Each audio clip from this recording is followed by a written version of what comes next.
ஐயோ, எங்க வாழ்க்கையை இடிச்சிராதீங்க. 73 வீடுகளை இடிக்க வந்த பெரும் அரசு படை.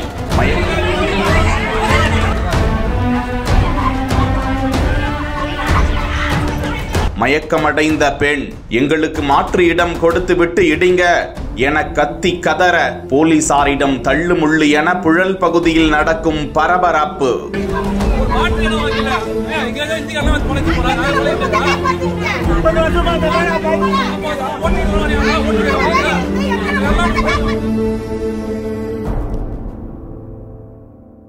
திருவள்ளூர் மாவட்டம் புழல் ரெட்டேரி அடுத்த எம்ஜிஆர் நகர் பகுதியில் பொதுப்பணித்துறைக்கு சொந்தமான நிலத்தில் பல்லாண்டு காலமாக சுமார் 73 வீடுகள் ஆக்கிரமிப்பு செய்யப்பட்டு கட்டப்பட்டு மக்கள் வசித்து வருகிறார்கள் என சென்னை உயர்நீதிமன்றத்தில் வழக்கு தொடுக்கப்பட்டு ஆக்கிரமிப்புகளை அகற்ற உத்தரவு வர ஏற்கனவே அவகாச நோட்டீஸ் மக்களுக்கு கொடுக்கப்பட்டிருந்த நிலையில் இன்று காவல்துறையினர், வருவாய்த்துறையினர், தீயணைப்பு துறையினர் உள்ளிட்ட 300க்கும் மேற்பட்டோர் அப்பகுதிக்கு சென்று ஆக்கிரமிப்புகளை அகற்ற முயன்றனர்.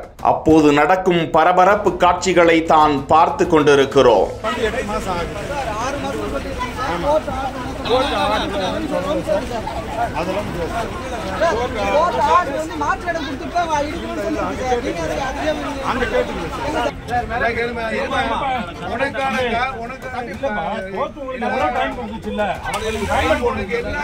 காவல்துறையினர் மீட்டு அவர்கள் மீது தண்ணீரை ஊற்றி மருத்துவமனைக்கு அனுப்பி வைத்தனர். தொடர்ந்து மக்கள் ஆக்கிரமிப்பு நடவடிக்கைகளுக்கு எதிர்ப்பு தெரிவித்து போராடி வருவதால் அங்கு பரபரப்பு நிலவி இருக்கிறது.